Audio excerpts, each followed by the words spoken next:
Hey guys, it's RGB Edits here. It's my first tutorial. We're going to do motion tracking because it's one of the things that I've been asked about a lot lately. So just to show you what we're doing, I'll grab a random clip that has a couple motion tracks.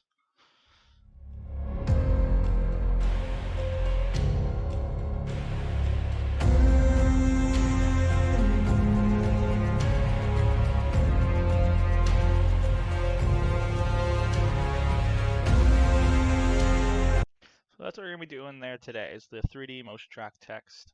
So open up After Effects. So we're going to do all my editing in. We're going to grab our cinematic we want to use. Just drop into comp. That's usually what I do. And then I trim it down.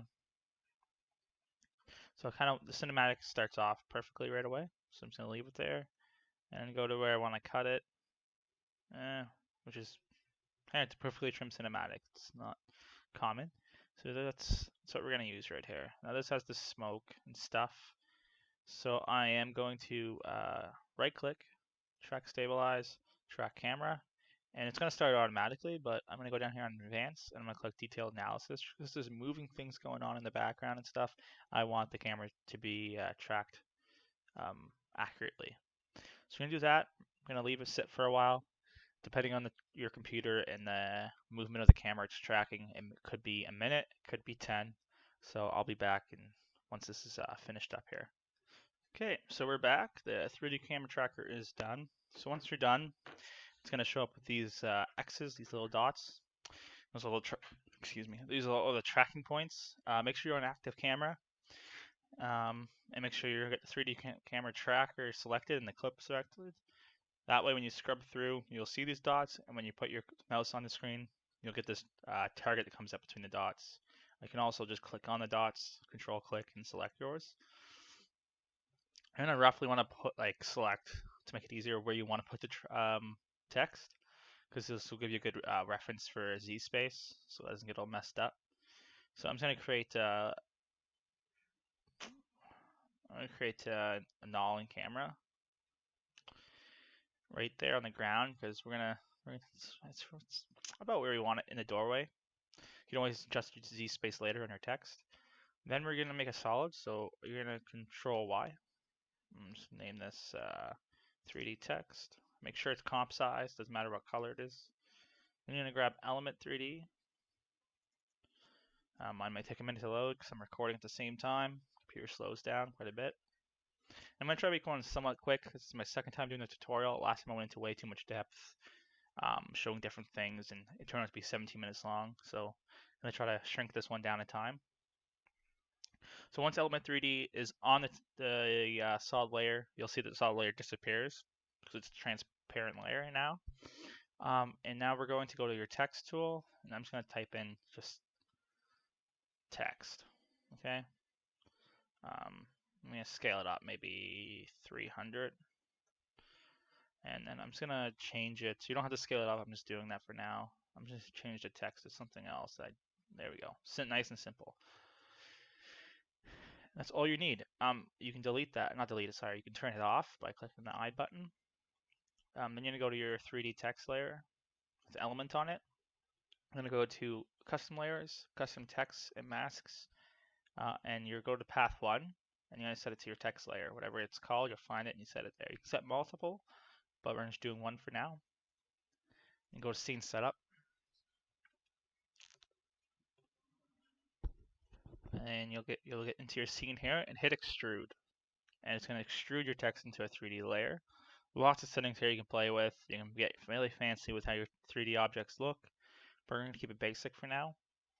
I will go here, I will put on a shiny, we'll do a shiny gold, and I will go into an environment layer and grab one of the default environment layers.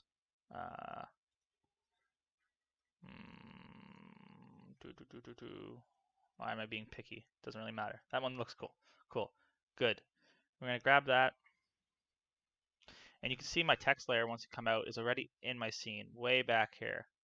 So what the element 3D does is it's 3D effects, sorry. So it automatically goes into your scene with the camera. So the reason why we made that null is so we can go to the position. We can copy the Z position. So Control C, go back to your element layer, go to group 1, replicator, and you're going to go to your position for Z, and you're going to paste your null object Z space in there. Okay.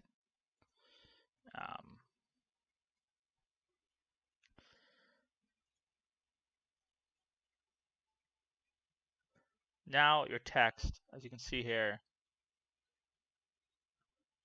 is very small for some reason. I don't know why it's so small, but no big deal. We can actually go here. We can scale it up here. The more we scale it up here on your text layer, it'll scale up your element layer. And what's actually pretty cool about this, so we're going to leave it back to 300. Actually, no, we're not. And what's actually cool about this is your text layer, you can always go back and change. Now I can do RGB. And I'm just changing my text layer, and it'll change my element layer for me. But we're going to scale it back to 300. And we're going to go to particle look at element 3, and we're scale it up there. We're going to do about 50. Okay. And maybe down here, I'll go back to 500. Just make it bigger. Okay. So now it's tracked. Pretty simple. Your text is there, right? But now you have a rough estimate of your 3D positioning, Z space. You can move it XYs on your X axis. You can open up the rotation. You can change the rotation. I'm not going to get fancy or picky with it. What I am going to do is I'm going to scale this up way more just so we can see a lot more. But yeah, so there's your text, right? Looks pretty spiffy, pretty simple, nothing much. You have 3D text. To make it look a lot better, you can always move it around, make it floating, or you can put it on the ground. So let's try to get this right. So it's kind of looking like it's on the ground, but it's not really looking in the scene. You always want to make it look like it's in the scene. That's done by rotation of it to make it look like it's set up perfectly with the scene. And also you can come into here and grab a starter pack. You can grab your floor fracture and bring it down so it just hits your text. So it just collides. Uncheck the lock and extrude these two out. Then open up your floor fracture, go to gloss black texture, go to the bottom, matte shadow, click that. And I accidentally put 2 floor fractures. So I'm just going to delete the second one. You kind of seen quickly there, text kind of moved. So when you go down to render settings, ambient occlusion, enable AO, and you can just crank this up. What this does is this produces shadows in the dark spots. So since we have that floor fracture on the bottom as matte shadow, you can see it makes a shadow what looks to be on the ground. And if you look at the edges, inside edges of the text, you can see how they slightly get darker as well. So this is going to make it look more in the scene and like it's actually sitting on the ground. You go into physical environment, play around with the exposure and gamma, all right? You can also go into the rotate environment and you can play around with how the reflections look at the time. And this will change the overall look of the entire thing. So now your text kind of looks like it's sitting on the ground. Right, and this is one of the, not the best example because you have the smoke which really fucks up the immersiveness of this text, but it's a pretty easy example. Now it's sitting on the ground. But for just to make it look decent for the tutorial, we'll go back to scene setup. This is not the one way you'd want to be on the ground, so we're just going to delete the floor. And we're just going to go to position again. And we're just going to put it up, floating.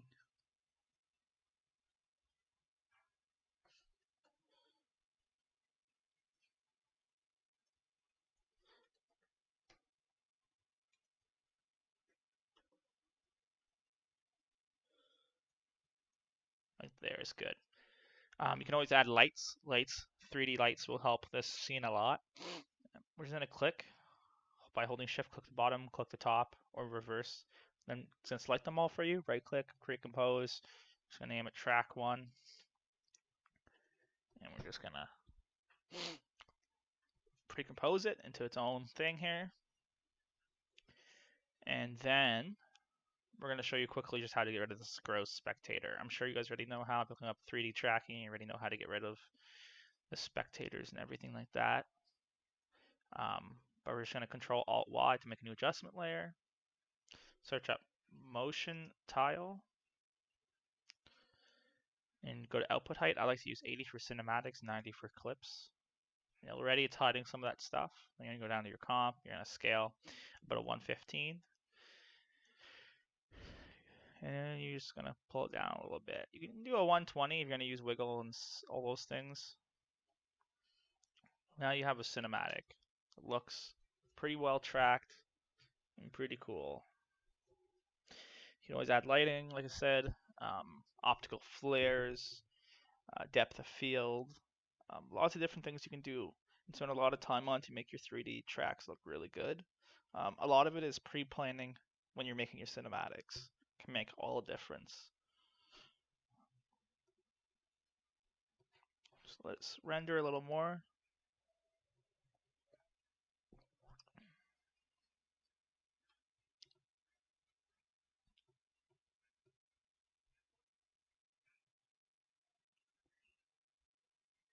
That's good enough, just so you guys can see.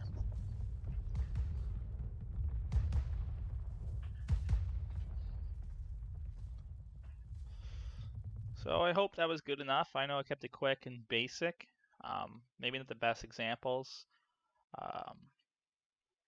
but motion tracking is basically just the base of it. And to make it look great, you really need to do the time remapping, the shake, the depth of field, color correction, really things to make your text pop, make it look great. Motion tracking the clip itself is actually just a basic foundation. The rest of it's all afterwards to make your title stand out.